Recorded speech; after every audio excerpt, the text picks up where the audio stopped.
As I get, it's a long project. Yeah. And let's say I finish these at the end of this year or early next year. Yeah. So I'm starting to think about, what would be my ideal place to show this project. Yeah. Like, what would that look like? And that's sort of where I'm at right now. It's too big a project for my LA gallery, I think, for that space. And that gallery is in a heck of a lot bigger than this room. And this room can't fit more than double. Yeah. 3 times this number of columns. So,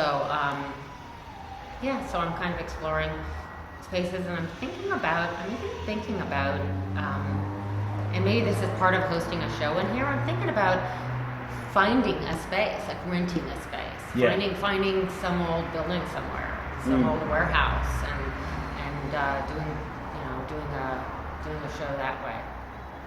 I mean, the more finished a space is, the more I feel like I'd have to sort of take that into account with this project, and I almost feel like I'd just as soon get a more raw space and have that be a little bit more in my control. Yeah, I suppose you get the space that fits the work rather than, you're trying to fit with. Yeah. Like, so far, the other columns project I did with just those 4 columns has only been shown in white spaces, like in very clean spaces, and they become very, sort of clean as a result. So, I mean, the work's going to change, according to its context. What do you think you'll do after the 23 columns are finished at the end of the year? I don't know, but I would have to say that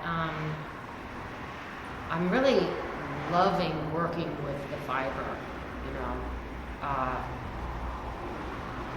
I'm not sure that I'll be done working with the fiber. I don't know whether there'll be any more knitting involved, but I kind of feel like I don't know. It's funny, actually. I was just thinking about, before I turned the cameras back on, we were talking about the compulsion of chewing gum and things like that. And you've now been working on the knitting of these columns in one way or another for a year and a half. Yeah. And it's a very, I'm sure it's to some extent a very meditative kind of thing to do, but also there seems to be a compulsivity to it. Yeah. Very much so. Yeah. But I'm so compulsive that actually suits me. Yeah. Like, it's rare for me when I've done a project that I know what I'm going to do when I get to the studio. Yeah. That part's nice. It's kind of nice to know what you're going to do and not have that be a question. But I get bored, and thus all the other places that it's playing out. I mean, there's other work I've done because I just needed a break from knitting these columns kind of thing. Or when I dye the columns, that's a process that takes at least a couple weeks. There's dyeing it, letting them dry, dyeing them more, letting them dry, leaving them outside, flipping them over so they dry correctly. And so that's a whole process, and while that's going on, I'm not knitting, and I get busy doing other things. But I don't know. I'm not really thinking there yet. I would imagine that. These drawings here are pretty new. Yeah. I'm just sort of starting to explore that. So when did you do these? When did I do these? Yeah. Really, just in the last. I did a couple at the end of last year. I was in a show in Bogota, in Colombia, and I had to bring small work, and I'd already started messing around with these works on paper. Yeah. And I couldn't bring them. I needed work I could bring with me, in my suitcase, basically. And so I decided to do drawings from those, and that's how those started. They were little drawings. So that was last December. But I didn't actually start making these bigger drawings until, a couple months ago. I can see a little bit of the, when I was here around about 2.5 years ago, you were experimenting with graphite and the rope work. So very much so. Yeah. That's true. Yeah. That's true, actually. Yeah. Actually, oh gosh. I have one of those here. You're absolutely right. Yeah, that's it. Yeah, exactly. that actually goes with those. I'm gonna take that out. Maybe we'll put it in the show. That's true. Yeah. I never finished that drawing, actually. You forget. I'm kind of busting at the seams here. Things end up under piles. Yeah, but I suppose that's the process, isn't it? You're doing things that, you know, may lead somewhere, you know, 2 years later. But Exactly. Sure at the Exactly. time. And sometimes even longer than that. Yeah. You know, I think it takes a long time, for, especially for someone like me, that I'm sort of driven by the process. The ideas go in a lot of different directions. I'm not really driven necessarily by my medium. You know, like I'll move to any medium. I like learning new things. So for me, the challenge of learning to knit for this project is something I embrace. But yeah, sometimes you'll play with an idea, like this, for example. Yeah. I knew that this was something that was kind of the crux of an idea, but didn't really know where I was going to take it over time, and that's why it has sat here on my wall as a kind of, you know, just something for my brain, my subconscious to just, you know. Yeah, it's kind of like a bit of an Chew on. anchor, isn't it? Yeah. That, you know, Yeah. you've got it there. It's like a sketch. You know, I'll tell you one thing.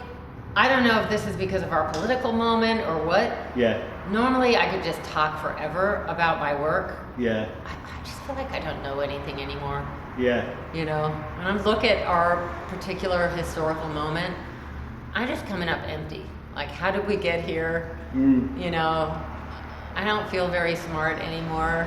I didn't see this coming. Yeah. But it is kind of interesting for your work because, you know, I mean, going back, I think we first spoke in 2012, which is now 6 years ago. Yeah. 5. Is it? We're 17? 2017. Oh, yeah. My maths is just terrible. That's okay, Professor. 5 years ago. And there was a lot more kind of political certainty in America at that particular time. Right. And it seems to me that your work, you know, it's like, you know, the old lemons and, you know, lemonade kind of scenario, that it's actually, you know, it's a potential opportunity as well as being something that is probably on a day-to-day basis actually quite exhausting, you know. It is exhausting. I mean, in a weird way, one thing it's done is make me very, I mean, this is going to sound weird, but when all this came down after our election, I mean, I think we were all in shock. Like, literally, I mean, the whole world was. Yeah. Like, just in shock. Yeah. I remember the day in work, you know. How did this happen, you know? And so there was a kind of personal reckoning. Yeah. And, you know, you get very small and you draw your loved ones close. Yeah. And I've always struggled a little bit with being an artist, that it's not an overt doing good for the world. Like, it's not feeding the hungry. And when that happened, I felt this enormous sense of faith in the work that artists do. Like, it's a good thing to be an artist. It's kind of believing. It's like incredibly optimistic, like believing in the value of making. Yeah. Of something that's not about. It's not driven by capitalism. It's not driven by money. It's not driven by, you know, this idea of, you know, leadership and armies. I mean, I just felt in my heart that there's something very valuable on a human level about still believing in art. You know, that's I still think that kind of represents the best of what humans are. And so that was it was actually really palpable. That old doubt, that old sense that I should be doing something more important with my time kind of went away. Yeah. And I felt like that I can't really quite put my finger on it, but there's something good about the kind of humility of being a maker. And I think also, I mean, one of the very early things that Trump attempted to do when he came into office was to make massive cuts to things like the NEA. Right. And I think it's when, those things that you believe in but have so much become part of the landscape Right. that they seem natural. When they become under threat, Right. then, your values are actually then tested, Yeah. I think. Your values are tested, and one can forget in this time of art fairs and spectacle and the kind of money that goes into the top 1% of the art world. That's not art with a big A. That's a tiny little, that's, the part that you read about and that people swap like stocks, but that's not really what art is about. And that's not why artists make art. No, and yet that's kind of been what has predominated a lot of people's consciousness about art as well. Exactly. And so, to me, when the NEA is cut, when funding for the arts is cut, it reminds me why art is a threat. Yeah. Art is a threat, I think, because the state can't control the thought of artists. And so it makes you realize that there is value there. There is value there because we have nothing left. We have nothing to lose. I think you're choosing making art as a priority over stability. Basically, most artists are. Yeah. So that was a positive thing that came out of it, and I felt also a kind of closeness to my compadres, to other makers, other people who've chosen this.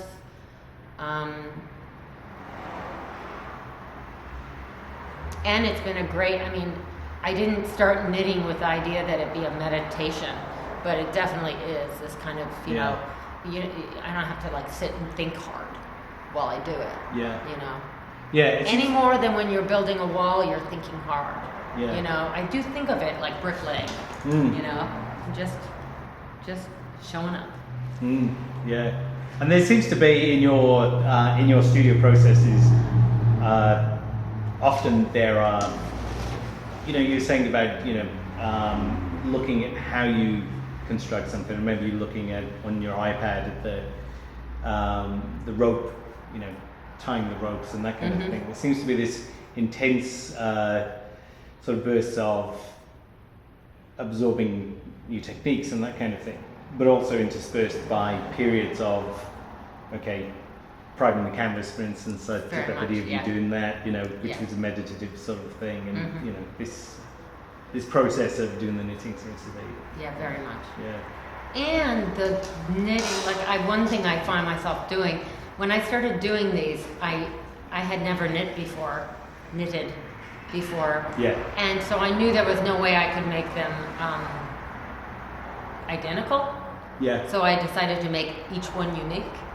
Yeah. And so it gives me an opportunity to learn new stitches and to learn, it's like, if I start getting too bored, I just, look up new techniques, basically, and throw something else in there. Yeah. I can see, actually, because you've actually, there's one which is sort of broken up. Yeah. There's ones that actually have a gap. So. And these I've really begun to play with having, very, very, very loose knitting with these drop stitches, and some that have sort of patterns of elongated stitches, and some that have that are kind of fluted. Knitters will know that it's knit and purl, but basically that's when it's done, it kind of hangs in this sort of fluted way, Which gives it much more column-like. Exactly. So kind of as I go, because I'm doing so many, I can really mess around and play with it. Yeah. And I'm also allowing myself to make a lot more mistakes and work those into it. Like this one I'm working on, I get overconfident and I start doing things like reading books while I'm knitting, and then I'll find I've made some massive error. Yeah. And if I were knitting a sweater, I'd have to undo it. But because I'm making an artwork, I think about how to make that work. How do I work that into it? Yeah. And so I'm beginning to loosen up a little bit with my technique. Yeah. Do you think you'll miss the knit? That I'll miss the knit when I'm done?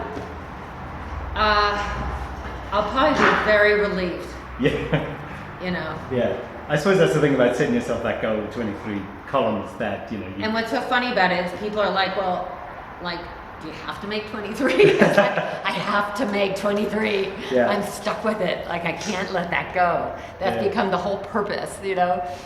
The way that you've been talking about these is that they're less kind of resolved. They're to less you. resolved for Yeah. me. Yeah. So do you think that that's then, you know, once Becomes- the 23 columns are done, is that more of a... Yeah, an meaning official- these are being neglected a little bit, to be Yeah. honest, because I'm now making such a push to finish these columns.